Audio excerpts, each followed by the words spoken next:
কৈছো তেতিয়া মই দেখিছো পইচা দি আছে তেতিয়া যেহেতু আমি দুখীয়া শ্ৰেণী মানুহ ন আমাৰ ওচৰত তেওঁ হেন ডাঙৰ মানুহ এজন আমাৰ ওচৰত থিয় হৈছেহি যেহেতু আমাৰ শিৱসাগৰত ইমানবোৰ নেতা আছে কোনো এজন আজিলৈকে থিয় নহলে তেওঁ যখন আমাৰ ওচৰত আহি থিয় হৈছে আমি তেওঁক জ্যেষ্ঠ বুলি উলগ এটা ল'লো কিন্তু তেওঁ যেতিয়ালৈকে আমি উলগ লৈছো অকল মই বুলি নহয় প্ৰত্যেকজনী মহিলাই তেওঁক দেখি এনেকে উলগ এটা লৈছে আৰু সেই উলগটো ললে বুলিয়ে এতিয়া সেই ভিডিঅ'টো চৰ্চাৰ মাজত চলি গৈছে কিন্তু তেওঁ কোৱা নাছিলে আমাক যে আপুনি সেৱা কৰক পইচা 500 লওক সেইটো কথা আমাক কোৱা নাছিলে কিন্তু আমাৰ মানুহৰ এটা নিয়ম আছে অসমীয়া মানুহ বেলেগ ঠাইত হেতু নিয়ম আছে না আমি নাজানো কিন্তু আমাক অতীজৰ পৰাই আমাৰ দেউতা মায়ে শিকাই আহিছিল জ্যেষ্ঠজনক দেখিলে উলগ লবি আৰু সেইমতে আমি তেওঁ আহিছে তেওঁ পইচাটো দিছে যেতিয়া আমাৰ মানুহবোৰে উলগ লবলৈ গৈছে তেওঁ হাতেও দেখাইছে উলগ নলবা তেওঁ এটা কথা কৈছিলে যে মই মানা কৰিছো ভৰি তেওঁ বাৰে প্ৰতি কৈছে আপোনালোকে সেৱা নকৰিব তাৰ পাছত তথাপিও আমাৰ মানুহৰ যিহেতু নিয়ম হেতু আমি মানে অকল আপোনালোক বুলি তেওঁ বুলিয়ে নহয় যদি আহে আমাৰ আপুনি যদি আহিছে আমাৰ কিন্তু এই চেণ্ডেলযোৰ পিন্ধি চাহকণ দিয়া আমাৰ নিয়ম নাই সেই তাত খুলি থম চেণ্ডেলযোৰ আপোনাৰ ওচৰত বহি চাহকণ দিম হয়তো আপুনি জ্যেষ্ঠ হলে আপোনাক সেৱা এটা লৈ যাম দেখিছে মানে অকল আজমল ডাঙৰীয়া বুলি নহয় ইয়াত আহে নহয় তেওঁলোকৰ এইটো মানে পৰম্পৰা তেওঁলোকৰ এইটো নিয়ম যে তেওঁ জ্যেষ্ঠজনৰ পৰা অকণমান সেৱা লোৱাটো আৰু হয়ও এইটো অকল তেওঁলোকৰ বুলি নহয় সকলোৰে নিয়ম কাৰণ কেলে আজি ইমান ডাঙৰ এটা ইণ্টাৰনেশ্যনেল বিজনেছমেন যেতিয়া আহিব ইয়ালে অহাৰ পাছত তেওঁৰ পৰা অকণ সেৱা যদি লওঁ নহয় আমাৰ হয়তো মনটো বহুত বেছি ভাল লাগে আমাৰ এতিয়া চাওক যিহেতু আমাৰ বানপানী হৈ গৈছে হৈ যোৱাৰ পৰা আমাৰ ইয়াত কোনো মানুহ এজনে থিয় হোৱা নাই যদি আমি তেওঁক আঁঠু ল'বই নালাগে তেতিয়াহ'লে এতিয়া পীযুষ হাজৰিকা ডাঙৰীয়াই সেইদিনা ভিডিঅ'ত দিছে বোলে এগৰাকী মহিলা তেওঁ সম্পূৰ্ণ ভিডিঅ'টো চাইছিল নাই এগৰাকী আছিল নে তাত 1000 গৰাকী আছিল এইটো কাট কৰি দিয়া হৈছে সেইটো কাটি কুটি যে এগৰাকীক দিছে তেওঁ সম্পূৰ্ণ ভিডিঅ'টো চাই লৈ কেলে নকলে ক'ত বহিছিলে কি কৰিছিলে কেইটকা দিছিলে সেইখিনি ইনফৰমেশ্যন আপোনালোকে উলিয়াইছে নেকি উলিওৱা নাই খালি এটাই আপোনালোকে দেখিছে যে এগৰাকী মহিলাই আজমলৰ ভৰিত ইয়াৰ পৰিৱেশটো দেখাব চেষ্টা কৰিলো আৰু ইয়াত হৈছিলে কি আচলতে ঘটনাটো কি ঘটিছিলে তাৰ ওপৰত ভিডিঅ' এটা বনাবলৈ আহিছিলো একেবাৰে ইয়াত কোনো এডিটিং নাথাকে গতিকে ললো যাৰ পৰা যেনেকৈ বাইট ল'ব লাগে আচলতে এইখিনি ইয়াৰ লোকেল মানুহ হয় এইখিনিয়ে আছিলে বেলেগ মানুহ নাছিলে তেওঁ এতিয়া আমাৰ ধৰি লওক বেয়া নাপাব মুছলিম মানুহক সেৱা কৰাক লৈ কিজানি তেওঁ ইমান হেৰি কৰিছে কিন্তু তেওঁলোকে এটা কথা জানে নাই এই যে আজানপি দৰগাঁও আমাৰ এই হিন্দু মানুহেহে আপডাল কৰি থাকে সেইটো কথা গম পায় নে নাপায় আমাৰ এই গাঁওখনত হিন্দু মুছলিম কোনো ভেদাভেদ নাই আমাৰ মুঠতে আমি সকলোকে অসমীয়া বুলি ভাবো আমাৰ একতা আছে গতিকে তাত কোনো ভেদাভেদ দেখাবলৈ কোনো নাযাবও আৰু আমিতো নাযাওঁৱেই যদি ইয়াৰ লোকেল মানুহে এই কথাটো কয় যে ইয়াত কোনো হিন্দু মুছলিম ভেদাভেদ নাই আজি আজানপীৰ দৰগাহ যদি তেওঁলোকে হিন্দু মানুহে গৈ চাফা কৰিব আজানপীৰ ভিডিঅ'টো বহুত দিছো সকলোৱে ভিডিঅ' চাইছে বহুত মৰম দিছে কিন্তু এই কথাটো এনেকুৱা যদি নিজৰ মাজত যদি মিলাপতি আছে তেতিয়াহ'লে আপোনালোকে কেলে ভেদাভেদ কৰিব বিচাৰে তেওঁলোকে কিয় ভেদাভেদ এইটো আচৰিত কথা যদি তেওঁলোক আহি থিয় হ'লেহেঁতেন তেতিয়া তেওঁলোকে কওক তেওঁলোকেতো আমাৰ ওচৰত আজিলৈকে কোনো এজন মানুহে থিয় হোৱাহি নাই পৰিস্থিতিত যেতিয়া কোনো এজন ব্যক্তি আহিবলৈ সুধিব নাহিছিলে যে কি মানে পৰিৱেশৰ মাজত তেওঁলোকে আহিছিলে তেতিয়া দেখা নাছিলে আপোনালোকে যে মানুহখিনি আমাৰ অসমীয়া খিলঞ্জীয়া মানুহ বিপদত পৰিছে আপোনাৰ মানে যেনে তেনে আপোনালোকে আহিব লাগিছিলে কিন্তু বেলেগে অহাৰ পাছতো আপোনালোকৰ চকুটো ডাঙৰ হৈ যায় মানে আচৰিত দেই নালাগে কাৰণ নাজিৰাৰ নিচিনা নাজিৰা নহয় মানে ন মাটি যিটো মছজিদ সন্তকৰ মছজিদ সেই মছজিদত হিন্দু মুছলিম বুলি কোনো কথা নাছিলে সেইটো টাইমত মানুহ কেনেকৈ নিজৰ জান বচাব এনেকৈ তেওঁলোকে হিন্দু মানুহ বোলে মছজিদত আশ্ৰয় লৈ আছিলে গতিকে ইয়াতকৈ আৰু ডাঙৰ পাৰ্থক্য নালাগে আমি সেই ঠাইত উপস্থিত আছিলো তেতিয়া যিহেতু আমি দুখীয়া শ্ৰেণী মানুহ ন আমাৰ ওচৰত তেওঁ হেন ডাঙৰ মানুহ এজন আমাৰ ওচৰত থিয় হৈছেহি যিহেতু আমাৰ শিৱসাগৰত ইমানবোৰ নেতা আছে কোনো এজন আজিলৈকে থিয় নহলে তেওঁ যখন আমাৰ ওচৰত আহি থিয় হৈছে আমি তেওঁক জ্যেষ্ঠ বুলি উলগ এটা ল'লো কিন্তু তেওঁ যেতিয়ালৈকে আমি উলগ লৈছো অকল মই বুলি নহয় প্ৰত্যেকজনী মহিলাই তেওঁক দেখি এনেকে উলগ এটা লৈছে তেওঁ কোৱা নাছিলে আমাক যে আপুনি সেৱা কৰক পইচা 500 লওক সেইটো কথা আমাক কোৱা নাছিলে যেতিয়া আমাৰ মানুহবোৰে উলগ লবলৈ গৈছে তেওঁ হাতেও দেখাইছে উলগ নলবা তেওঁ এটা কথা কৈছিলে যে মই মানা কৰিছো ভৰি ধৰিবৰ কাৰণে তেহেঁতি এতিয়া নুশুনে মই মাৰিলেহে হ'ব সেইটো কথা কিমান সত্য নহয় হয় তেওঁ তেওঁ বাৰে প্ৰতি কৈছে আপোনালোকে সেৱা নকৰিব হলে এতিয়া পীযুষ হাজৰিকা ডাঙৰীয়াই সেইদিনা ভিডিঅ'ত দিছে বোলে এগৰাকী মহিলা তেওঁ সম্পূৰ্ণ ভিডিঅ'টো চাইছিল নাই এগৰাকী আছিল নে তাত 1000 গৰাকী আছিল এইটো কাট কৰি দিয়া হৈছে সেইটো কাটি কুটি যে এগৰাকীক দিছে তেওঁ সম্পূৰ্ণ ভিডিঅ'টো চাই লৈ কেলে নকলে ক'ত বহিছিলে কি কৰিছিলে কেইটকা দিছিলে সেইখিনি ইনফৰমেশ্যন আপোনালোকে উলিয়াইছে নেকি ওলোৱা নাই খালি এটাই আপোনালোকে দেখিছে যে এগৰাকী মহিলাই আজমলৰ ভৰিত ধৰিছে সেইগৰাকীয়ে কোন মই আহি আপোনালোকক ইয়াৰ পৰিৱেশটো দেখাব চেষ্টা কৰিলো আৰু ইয়াত হৈছিলে কি আচলতে ঘটনাটো কি ঘটিছিলে তাৰ ওপৰত ভিডিঅ' এটা বনাবলৈ আহিছিলো একেবাৰে ইয়াত কোনো এডিটিং নাথাকে গতিকে ললো যাৰ পৰা যেনেকৈ বাইট ল'ব লাগে আচলতে এইখিনি ইয়াৰ লোকেল মানুহ হয় এইখিনিয়ে আছিলে বেলেগ মানুহ তাত নাছিলে তেওঁ এতিয়া আমাৰ ধৰি লওক বেয়া নাপাব মুছলিম মানুহক সেৱা কৰাক লৈ কিজানি তেওঁ ইমান হেৰি কৰিছে কিন্তু তেওঁলোকে এটা কথা জানে নাই এই যে আজানপি দৰগাঁও আমাৰ এই হিন্দু মানুহেহে আপডাল কৰি থাকে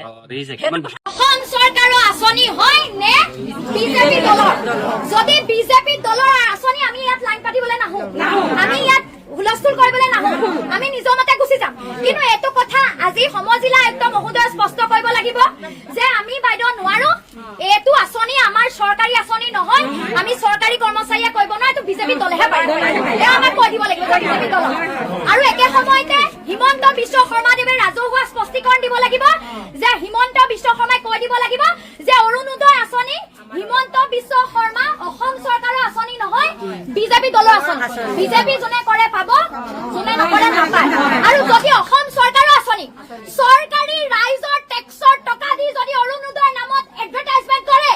যদি চৰকাৰী ৰাইজৰ টকা দি সবকা সাথ সবকা বিকাশ বুলি কয় তেন্তে দল মত নিৰ্বিশেষে সকলো যোগ্য মানুহক অৰুণোদয় আঁচনি দিব লাগিব তাৰ ওপৰত সকলো মানুহ চৰাইদেউ শিৱসাগৰ যোৰহাট বানাক্ৰান্ত ৰাইজৰ প্ৰতিখন ঘৰত অৰুণোদয় লাগিব এইটো আমাৰ দাবী হয়নে আজি আমি কেইগৰাকী মহিলা আহিছো 30-40 গৰাকী 100 গৰাকী মহিলা আহিছে বেছি আছে 300 মান হ'ব 300 হ'ব নহয় 300 মহিলা লৈ ইয়ালৈ আহিছো মই কৈ দিছো এদিনত আপোনালোকক কালি ৰাতি খবৰ দিছো 300 মহিলা আহিছে যদি ৰূপজ্যোতি কুৰ্মীও চিনি পোৱা নাই কাৰ পাল্লাত পৰিছে ৰাইজৰ যদি কষ্ট হয় নহয় চাকৰি বাকৰি এৰি আহিছো ময়ো পাগল মানুহ ঘৰৰ সন্মুখত বহি থাকিব আপোনালোক মোৰ বহি থাকিম আজি 300 মহিলা লৈ ইয়াত বহিবলৈ আহিছো অৰুণোদয় যদি 300 মহিলাই প্ৰতিবাদ কৰি যিসকলে পোৱা নাই পাই আছিল কাটি দিছে নাপায় 3000 বাদ দিয়ক 30000 মহিলা লৈ যোৰহাট জিলা উপায়ুক্ত কাৰ্যালয়ত আমি বহি থাকিম ৰূপজ্যোতি কুৰ্মী ডাঙৰীয়াৰ যাক কৈছে নহয় আপোনালোকে সাক্ষী আছে নাপায় বুলি কৈছে সেই উত্তৰটো তেওঁ ৰাজহুৱাকে মোৰ মুখত দিব লাগিব তেওঁ ঘৰৰ দুৱাৰ মুখত গেটৰ মুখত আমি 30000 মহিলা লৈ বহি থাকিম গতিকে আমি আজি সমজিলা আয়ুক্ত কাৰ্যালয়লৈ আহিছো আমাক এইটো উত্তৰ লাগিব আৰু যদি নহয় তেতিয়াহ'লে আমি 30,000 মহিলালৈ কিন্তু উপায়ুক্ত কাৰ্যালয়ত বহি থাকিম এইটো উপায়ুক্ত মহোদয়কো মই জনালো আৰু এজন নডেল অফিচাৰ থাকে অৰুণোদয় নডেল অফিচাৰজনকো এইটো জনাইছো আমি যিকোনো পৰ্যায়লৈকে যাম আন্দোলন কৰিম কোৰ্টত কেছ কৰিম বহি থাকিম অনশন কৰিম কিন্তু যোগ্য ব্যক্তিক বঞ্চিত কৰিলে আমি কোনো প্ৰশাসনৰ মানুহ কোনো ৰাজনৈতিক মানুহক খুদাই নেৰিম ৰাইজৰ টকা ৰাইজৰ যোগ্য ধন কোনো কাকো বঞ্চিত কৰিব নোৱাৰে দল বুলি বঞ্চিত কৰিব নোৱাৰে পাৰিব নেকি আমাৰ টকা যদি ইয়াতো কোনো যোগ্য মানুহ আছে অযোগ্য আছে কাটি দিয়ক কিন্তু যোগ্যতা থকা মানুহক বঞ্চিত কৰিব নোৱাৰিব লগতে 15,000 টকাটো কৈছো বোলে 3 মহলীয়া ঘৰ থকাটোও পায় যাৰ ভেটিটোত পানী সোমোৱা নাই ইফালে বিছনা চোফা ধ্বংস হৈ যোৱা মানুহও নাপায় বানত ক্ষতিগ্ৰস্ত চৰকাৰে বহুত জেগাত চাৰ্ভে কৰিবলৈ যোৱাই নাই এতিয়ালৈকে কৰিছে মুখ্যমন্ত্ৰীয়ে কৈছে অসমত কয়লা চয়লা নাই অসমত কয়লা বোলা বস্তুটোৱেই নাই শেহতীয়াকৈ যি বান প্ৰলয় হ'ল তাৰ এটা কাৰণ হিচাপে অবৈধ কয়লা খনন অবৈধ শিল খননক কোৱা হৈছিল কিন্তু যেতিয়া মাননীয় মুখ্যমন্ত্ৰীয়ে ক'লে যে অসমত কয়লাই নাই এইটো এটা যুগযুগী বক্তব্য হৈ গ'ল এতিয়া কেইটামান তথ্যৰ মাজলৈ আহোঁ 2025 চনৰ 6 জানুৱাৰীত ডিমা হাছাওৰ ৰুমৰাংচুত 9জন শ্ৰমিকৰ মৃত্যু হৈছিল কেনেকৈ মৃত্যু হৈছিল 42 দিন পাছত তেওঁলোকৰ মৃতদেহ উদ্ধাৰ হৈছিল আৰু কোৱা হৈছিল অবৈধ কয়লা খনিত এই মানুহবোৰৰ মৃত্যু হৈছে এতিয়া মুখ্যমন্ত্ৰী ডাঙৰীয়াক সুধিব বিচাৰিছো ডিমা হাছাও অসমৰ ভিতৰত আছে নে নাই আকৌ 2 নম্বৰ তথ্যটোলৈ আহো যোৱা 20 জুলাইত লিডুৰ এটা কয়লা খনি যেটো পৰিত্যক্ত কয়লা খনি তাত অবৈধভাৱে কয়লা চলি থকাৰ পাছত দুজন মানুহৰ মৃত্যু হোৱা বুলি দা হিন্দু কাকতে বাতৰি কৰিছে এতিয়া মুখ্যমন্ত্ৰী ডাঙৰীয়াই উত্তৰ দিব লাগে লিডু অসমৰ ভিতৰত আছে নে নাই একেটা বাতৰিত এই কথা কোৱা হৈছে এল ৰতন সিং যিগৰাকী ইন্টাৰনেশ্যনেল হিউমেন ৰাইট কাউন্সিলৰ সেই অঞ্চলৰ সভাপতি তেখেতে বক্তব্য কৰিছে এই আটাইবোৰ অবৈধ কয়লা খনিত এগৰাকী বিগ বি আছে যিয়ে সিন্ডিকেটটো চলায় এই বিগ বি গৰাকী কোন এই কথাৰ তদন্ত হ'ব লাগে তৃতীয়তে 2022 চনৰ 26 মাৰ্চ তাৰিখে একেগৰাকী মানুহ ডক্টৰ হিমন্ত বিশ্ব শৰ্মা ডাঙৰীয়াই টিকক কলিয়ৰী উদ্বোধন কৰি আহিছিল যি টিকক কলিয়ৰীৰ পৰা 0.2 মিলিটন কয়লা উৎপাদন হয় আকৌ আন এটা তথ্য টিকক কলিয়ৰী আৰু তিৰাপ কলিয়ৰীৰ পৰা 2018-19 চনৰ পৰা 2022-23 চনলৈকে 134 কোটি টকাৰ কয়লা উৎপাদন হোৱা বুলি কোল মিনিষ্ট্ৰীৰ এই তথ্যই কৈছে এতিয়া মাননীয় মুখ্যমন্ত্ৰী ডাঙৰীয়ালৈ আমাৰ স্পষ্ট প্ৰশ্ন ডিমা হাছাও অসমত আছে নে নাই লিডো অসমত আছে নাই মাৰ্গেৰিটা অসমত আছে নাই টিকক কলিয়ৰী তিৰাপ কলিয়ৰী অসমত আছে নাই মূল কথাটো হৈছে আমি যিবোৰ তথ্যৰ কথা কলো এই দুয়োখন কলিয়ৰী বৈধ কলিয়ৰী কিন্তু আটাইতকৈ ভয়ানক কথাটো হৈছে যিসমূহ অবৈধ কলিয়ৰী আছে সেই সমূহৰ ওপৰত তদন্ত কৰাৰ ফলনি কয়লাই নাই ধৰণৰ কথা যি সময়ত আমি কৈছো ইয়েই প্ৰমাণ কৰে যে এই সিন্ডিকেটৰ আৰলে যাবলৈ আমাৰ আটাইলে বুকুত ভয় আছে কাৰো সাহস নাই এতিয়া আন এটা বিষয়লৈ আপোনালোকক লৈ আনো কালি তেখেতে একেলগে কৈছে নাগালেণ্ডত অবৈধ কয়লা খনন চলিছে তেখেতক আমি স্পষ্টকৈ সুধিব বিচাৰো নাগালেণ্ডৰ অবৈধ কয়লাৰ গাড়ীবোৰটো অসমৰ মাজেৰে যায় অসমৰ মাজেৰে যাওঁতে আমি যদি অসমৰ মাজেৰে সেই অবৈধ কয়লা যাবলৈ দিছো অবৈধভাৱে চলা কাম এটাত যদি আমি সহযোগ কৰিবলৈ আগবাঢ়ি গৈছো সমান অপৰাধী জানো আমি নহয় মাননীয় মুখ্যমন্ত্ৰী ডাঙৰীয়াক আকৌ এবাৰ মনত পেলাই দিওঁ আমি যে কয়লা খননৰ অবৈধ কয়লা খননৰ তদন্ত বিচাৰিছো সেয়া কেন্দ্ৰীয় চৰকাৰৰ পৰা বিচাৰিছো নাগালেণ্ড চৰকাৰৰ সৈতে আপোনাৰ কথা পতাৰ কোনো দৰকাৰ নাই নাগালেণ্ড চৰকাৰৰ সৈতে কেন্দ্ৰীয় চৰকাৰে কথা পাতক কেন্দ্ৰীয় চৰকাৰে কথা পাতি এই বিষয়টো সমাধা কৰক সেইভাবে নৰেন্দ্ৰ মোদী ডাঙৰীয়াক আমি বিচাৰি আছো অমিত শাহ ডাঙৰীয়াক আমি বিচাৰি আছো পুনৰ শেষত এই কথাই ক'ব খোজো বানাক্ৰান্তসকলৰ চকুত হৈ অবৈধভাৱে বেহা বেপাৰ চলোৱা বুলি অভিযোগ থকা এই মানুহবোৰে যদিহে তেওঁলোকে স্পষ্টকৈ তদন্ত কৰি দোষীক সাব্যস্ত নকৰে এনে প্ৰলয় যে আকৌ নহব সেই কথা আমি নিশ্চিত দিব নোৱাৰিম গতিকে আশা কৰিম মাননীয় মুখ্যমন্ত্ৰী ডাঙৰীয়াই অসমৰ পূৰ্বৰ মুখ্যমন্ত্ৰী গোপীনাথ বৰদলৈৰ দৰে কেন্দ্ৰীয় চৰকাৰৰ চকুত হৈ ক'বলৈ সাহস কৰিব যে নাগালেণ্ডত চলি থকা অবৈধ খনন বন্ধ হ'ব লাগে অসমৰ অবৈধ খনন বন্ধ হ'ব লাগে আৰু এই মানুহজনে কেন্দ্ৰৰ পৰা এটা ডাঙৰ পেকেজ আনি অসমবাসীক আৰু এটা যুগজয়ী এই ধৰণৰ বক্তব্যৰে আশাবাদৰ বক্তব্য আমাক শুনোৱা দিনটোলে বাট চাই আশা কৰিম অবৈধ কয়লা খনন অসমত সদায়ৰ কাৰণে বন্ধ হ'ব ধন্যবাদ কয়লাৰ গাড়ী পঞ্কজ গগৈ তেওঁ হৈ গ'ল শিৱসাগৰ জিলা বিজেপিৰ সাধাৰণ সম্পাদক তেওঁ 18,000 টকা কালেক্ট কিন্তু মানে কয়লা কানেকশ্যন এটাতো আছে এইটো নিশ্চিত কাৰণ ভিজুৱেলছে মিছা কথা নকয় মই এইবাৰ আজি যেহেতু এই বিষয়ে প্ৰেছ মিট দিছিল মই মানস কোঁৱৰৰ ওচৰলৈ যাব বিচাৰিছোঁ মানস কোঁৱৰ আপোনাক স্বাগতম জনাইছোঁ জোনজ্যোতি দত্তবৰাই কিছু আভাস দিলে কিন্তু এটা কথা নিশ্চিত যে বৈজ্ঞানিকভাৱে তাত বৰষুণ যে হৈছিল সেইটো নিশ্চিত অত্যাধিক বৰষুণ হৈছিল সাধাৰণতকৈ তাত নৰ্মেলতকৈ যথেষ্ট বৰষুণ হৈছিল সেয়াও সত্য তাকো আমি ইগন'ৰ কৰিব নোৱাৰোঁ আপোনাৰ পৰা জানিব বিচাৰিছোঁ যে একমাত্ৰ কয়লাই এই 100 জন লোকৰ যি মৃত্যু হ'ল বা এই মহাপ্ৰলয় যিটো হ'ল তাৰ একমাত্ৰ কাৰণ বুলি আপুনি ভাবেনে নে ইয়াৰ প্ৰাকৃতিক কাৰণো জড়িত হৈ আছে দীপক দা প্ৰথম কথাটো হ'ল যে যেটো কয়লা খনন আৰু হিল খনন হয় এই কয়লা খনন আৰু হিল খননৰ কাৰণে এই বানপানীয়ে মহাপ্ৰলয়ৰ ৰূপ লৈছে বা ললে প্ৰায় 100 জন মানুহ মৰিল মোৰ ঘৰ হৈ গ'ল চেতিয়া সন্দিকৈ গাঁও হিমলগুৰিৰ চেতিয়া সন্দিকৈ গাঁও মোৰ ঘৰৰ ভিতৰত 5 ফুট পানী উঠিছে 1 ফুট পলস পৰিছে এটা প্ৰথম কথা হৈ গ'ল যে পলসটো ক'ৰ পৰা আহিল এই প্ৰশ্নটোৰ পৰা যদি আমি আৰম্ভ কৰো যে 1 ফুটতকৈ বেছি যেটো পলস পৰিছে এই পলসটো নদী দিশয়ে ইমান দূৰৰ পৰা কঢ়িয়াই আনিব পাৰেনে হেৰু ওচৰৰ পৰা আহিব লাগিব সেই সেডিমেন্টটো সেই সিলটো গটিকে কয়লা আৰু হিল খননে হৈ গ'ল এই মহাপ্ৰলয়ৰ মূল কাৰণ আজি যদি আপুনি আমাৰ সন্তক বিহুবৰ হৈ আপুনি নাগিনী মাৰা হৈ মনলৈ যোৱা যেটো ৰাস্তা আৰু মনলৈ যাওঁতে আপুনি ডালিমিৰ যেটো আমাৰ মৈদাম আছে ডালিমিৰ মৈদামটো পাৰ হৈ বৰজান বুলি অঞ্চলটো পায় আৰু সেই বৰজান অঞ্চলটোৰ পৰাই আসলতে কয়লা খনন আৰম্ভ হয় বৰজান নিমখপানী টকৌবাৰী লেণ্ডস্লিপ কংগনবস্তি আৰু আপোনাৰ লাল পাথৰ দিখৰ হিপাৰে আছে আপোনাৰ বুঢ়া নামচাং যেটো লংলিং ডিস্ট্ৰিক্ট কয় বুঢ়া নামচাং নামচাং তাৰ পিছত লাচুং আপোনাৰ চাপাকে আদি কৰি এই অঞ্চলবিলাকত ব্যাপক হাৰত কয়লা খনন হৈ আছে 2025 যোৱা বছৰ 2025 বৰ্ষত প্ৰায় 500 এক্সকেভেটৰ প্ৰায় 500 ফকলেণ্ডে প্ৰায় 3 মাহ দিন ধৰি পাহাৰ কাটিছে কয়লাৰ কাৰণে আপুনি এটা কল্পনা কৰক যদি এটা ফকলেণ্ডে একদিনত 150 হাইৱা মানে আপোনাৰ 10 চকীয়া ডাম্পাৰ, যদি 150 হাইৱা মানে 10 চকীয়া ডাম্পাৰত মাটি কাটে, তেতিয়াহ'লে আপুনি ভাবক যে 500 × 30 × 3 কি লেভেলত মাটি কাটি থকা হৈছে।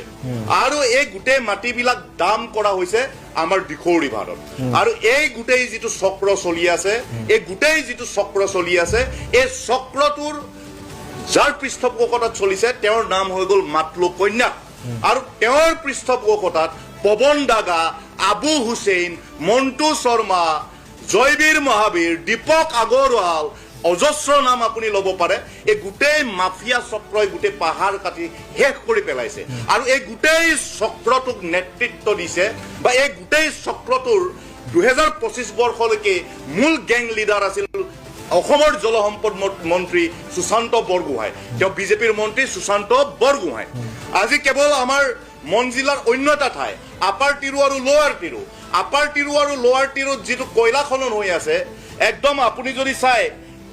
যে 250 ফুট 350 ফুট মানে আপোনাৰ লেক সৃষ্টি কৰি দিয়া হৈছে, 5-6টা লেক সৃষ্টি কৰি দিয়া হৈছে। আৰু এই যে আপাৰ টিৰু আৰু লোৱাৰ টিৰুত চলাই থকা এই খননৰ মূল গেং লিডাৰ হৈ গ'ল সোণাৰী সমষ্টিৰ বিজেপিৰ বিধায়ক ধৰ্মেশ্বৰ কোঁৱৰ। আজি এই কথাবিলাক কিয় আমি ক'ব নোৱাৰো, এই কথাবিলাক মুখ্যমন্ত্ৰীয়ে কিয় ক'ব নোৱাৰে?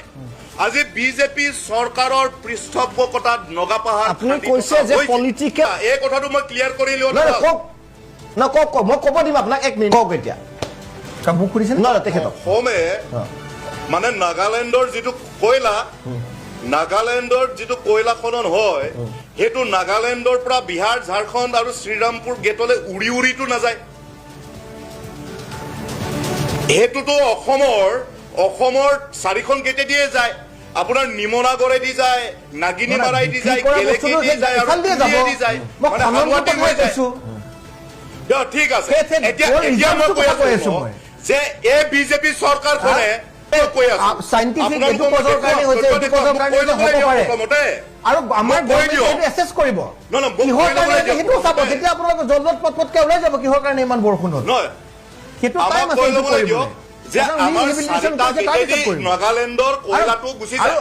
ট্ৰাক কেইখন যোৱাৰ কাৰণে চব হৈছে নেকি সেইটো ক'লে নেকি আপুনি? এতিয়া এই মানুহজনক যদি অকমান সাইলেন্ট কৰি আপুনি কৈ নহয় আপুনি কৈ লওক না, ট্ৰাক চলি গ'লে ট্ৰাক চলি যোৱাৰ বাবে বানপানী হ'ল নেকি? প্ৰশ্নটো মানে এখেতে যিটো সুধিছে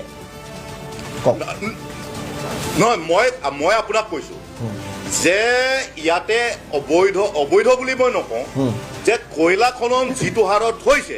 আৰু যিটো হাৰত মাটিটো পাহাৰৰ মাটিটো কাটি থকা হৈছে আৰু গোটেই মাটিটো দিখৌৰ মানে বুকুত পেলোৱা হৈছে, আৰু যাৰ কাৰণে দিখৌ বাম হৈ আহিছে, ৰিভাৰ বেডটো বাম হৈ আহিছে। আৰু 2 নম্বৰ যিটো কথা, আজি মুখ্যমন্ত্ৰীয়ে কৈছে যে বিহুবৰত কোনো খননেই হোৱা নাই। আজি আপোনালোকক মই এখন বস্তু দেখাব বিচাৰো, এটা ফটো দেখাব বিচাৰো। এইটো আপুনি চাওক, এইটো গুগল মেপ মানে কেমেৰাই GPS মেপ কেমেৰাই দি লোৱা। এইটো হ'ল ৰজাভেটা পঞ্চায়ত, অসমৰ ৰজাভেটা পঞ্চায়তৰ আপোনাৰ এইটো চিত্ৰ কি ৰূপত দিখৌৰ পাৰ খান্দি থকা হৈছে আপোনালোকে চাওক। মুখ্যমন্ত্ৰীয়ে কি ধৰণৰ মিছা কথা কৈছে এইটো চাওক, এইটো আৰু চাই লওক আপোনালোকে। এইটো GPS মেপ কেমেৰা আছে, আপোনালোকে চাওক। গতিকে বিজেপি চৰকাৰ বা বিজেপি পাৰ্টিটোৰ কথাবিলাক আমি বিশ্বাস নকৰো, এই কথাবিলাক আমি কেতিয়াও বিশ্বাস নকৰো। আজি আপোনাক মই কৈ আছো, আপুনি শুনি লওক যে যি 4খন গেটেদি কয়লা সৰবৰাহ হয়, আজি নিমনাগড়েদি যোৱা প্ৰতিটো LPত ধৰ্মেশ্বৰ কোঁৱৰে 18,000 টকা কালেকশ্যন কৰে। আজি নাগিনীমাৰাইদি যোৱা প্ৰতিটো LPত যিহেতু গোটেই কথাটো কয়লাৰ কিছু প্ৰসংগ আহি পৰিছে, গতিকে নাগালেণ্ডত অবৈধ হয়নে নহয় আমি নকওঁ, কিন্তু অবাধ যিটো কয়লা খনন হৈছে, সেই কয়লা খননৰ এটা ডাঙৰ প্ৰভাৱ আছে এই জলপ্ৰলয়ত। নাগালেণ্ডত অত্যাধিক বৰষুণ দিছে, সেয়াও সঁচা কথা, কিন্তু কয়লা খননৰ ফলত পাহাৰসমূহ যিদৰে টকলা কৰা হৈছে তাৰ পৰিণামো ভুগিছে। গতিকে মানস আপোনাৰ ওচৰত আহিব বিচাৰিছোঁ, যিটো কোৱা হৈছে ইয়াৰ বাবে কি ভাবে যে মুখ্যমন্ত্ৰীয়ে কৈছে CBI তদন্ত দিবলৈ সাজু, বা IIT গুৱাহাটী, IIT ৰুৰকি এই প্ৰতিষ্ঠানসমূহৰো সহায় ল'বলৈ সাজু আপুনি কি ভাবে তেনেধৰণৰ এটা দাবী থাকিব আপোনালোকৰো যে উচ্চ পদস্থ এটা কমিটি গঠন কৰি তদন্ত হওক নে কি বিচাৰিছে আপোনালোকে নহয় আজি মুখ্যমন্ত্ৰীয়ে যি ভাষ্য দিলে সেই ভাষ্যই আমাক আচলতে উদ্বিগ্ন কৰিছে আজি কয়লা খননৰ কথা ওলাইছে কিন্তু বিহুবৰত হৈ থকা যিটো হিল খনন এই হিল খননটোৰ কথা কিন্তু আমি আলোচনা কৰা নাই আজি আপোনালোকে যদি জানে যে 2017 বৰ্ষৰ পৰা নাজিৰাৰ দত্ত উপাধিৰ এজন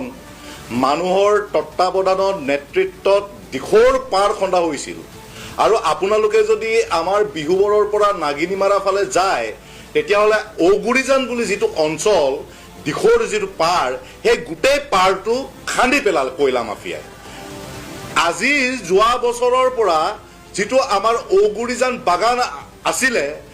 কয়লা মাফিয়াই ৰাতি ৰাতি ঔগুৰিজান বাগানটো খান্দি পেলালে আজি যে নেপালী খুঁটিত যিটো ডেভাষ্টেটিং এফেক্ট হ'ল যিটো ধ্বংসস্তূপত নেপালী খুঁটি পৰিণত হ'ল তাৰ একমাত্ৰ আৰু প্ৰধান কাৰণটো হৈ গ'ল ঔগুৰিজান বাগান খান্দাটো এতিয়া সেই ঔগুৰিজান বাগান কেনেকৈ খান্দিছে বা তাৰ পাৰটো যেনেকৈ আপুনি নেপালী খুঁটি আৰু মাজগাঁও বুলি এটা জেগা আছে সেইটো 5 নম্বৰ ৱাৰ্ড সেই নেপালী খুঁটি আৰু মাজগাঁৱৰ মাজত যিটো টেঙাহোলা বুলি কয় তাত 100 ফুট দল লেক বনাই দিলে দিখৰ পাৰত আজি মুখ্যমন্ত্ৰীয়ে ক'ব খুজিছে যে বিহুবৰত কোনো খনন নাই সেইকাৰণে মই আপোনালোকক দেখাইছিলো বিহুবৰত কি ৰূপত খনন হৈ আছে এইবিলাক GPS মেপ কেমেৰাই লোৱা ফটো এইবিলাক আপোনালোকে চাওক এখন ৰজাভেটা কি ৰূপত দিখৰ পাৰত খনন হৈ আছে আজি হে মুখ্যমন্ত্ৰীজনে ক'ব খোজে যে বিহুবৰত বোলে খননেই হোৱা নাই এনেকুৱা মিছলীয়া মুখ্যমন্ত্ৰী এজনৰ পৰা আপুনি কি আশা কৰিব পাৰে তেওঁ কয় যে কয়লাৰ কোনো খননেই নহয় অসমত আজি আপোনালোকে মাৰ্ঘেৰিটা যাওক লিডু যাওক আপুনি পাহাৰপুৰ যাওক আপুনি যদি ফায়াৰিং যাওক লাল পাহাৰ যাওক আপুনি বোমগাৰা যাওক এই সবত কি ৰূপত কয়লা সিন্ডিকেটৰ দ্বাৰা কয়লা খনন হৈ আছে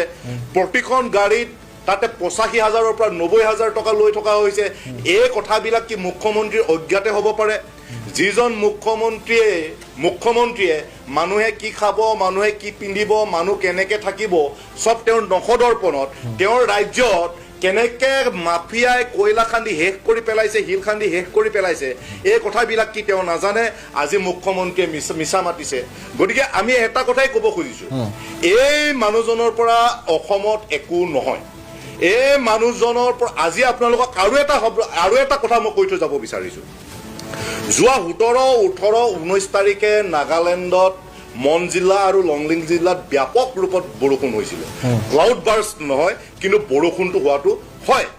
আজি সেই কথাটো অসম চৰকাৰে কি নাজানিলে আজি আপোনাক কৈছো যেতিয়া মন জিলাত ভূমিস্খলন হ'ল ব্যাপক ৰূপত পাহাৰ খহিবলৈ আৰম্ভ কৰিলে 5-6 ঘণ্টাৰ আগত মনৰ ডিচিয়ে শিৱসাগৰৰ ডিচিক ফোন কৰিছে 5-6 ঘণ্টাৰ আগত তেতিয়াও কি এইখন চৰকাৰে একো নাজানিলে কিয় মানুহখিনিক জাননী দিয়া নহল কিয় মানুহখিনিক সতৰ্ক কৰি দিয়া নহল এনে সাধাৰণ বতাহ অকমান মাৰিলেই ফোনটো বিকট শব্দ কৰি মানে বাজি উঠে ইমান ডাঙৰ ঘটনা এটা নগা পাহাৰত ঘটিছে মন জিলাত ঘটিছে লংলিং জিলাত ঘটিছে কিন্তু এবাৰো শিৱসাগৰ চৰাইদেউ আৰু যোৰহাটৰ মানুহক কিয় সতৰ্ক কৰি দিয়া নহল এই প্ৰশ্নটো আমি কৰিব বিচাৰিছো মুখ্যমন্ত্ৰীয়ে আমাৰ মানুহখিনিক কাৰণ আপোনালোকে জানিব এই তিনিখন ডিষ্ট্ৰিক্টে এই আছে উজনি অসমৰ য'ত বিজেপি RSSক ৰেজিষ্ট কৰা যায় বিজেপি আৰু RSSক মানে প্ৰতিৰোধ কৰা যায় আৰু মানে এতিয়া আমি প্ৰশ্ন সুধিব খুজিছো কি কাৰণত ইমান ডাঙৰ ঘটনা মন জিলা আৰু লংলিং জিলাত হৈছিল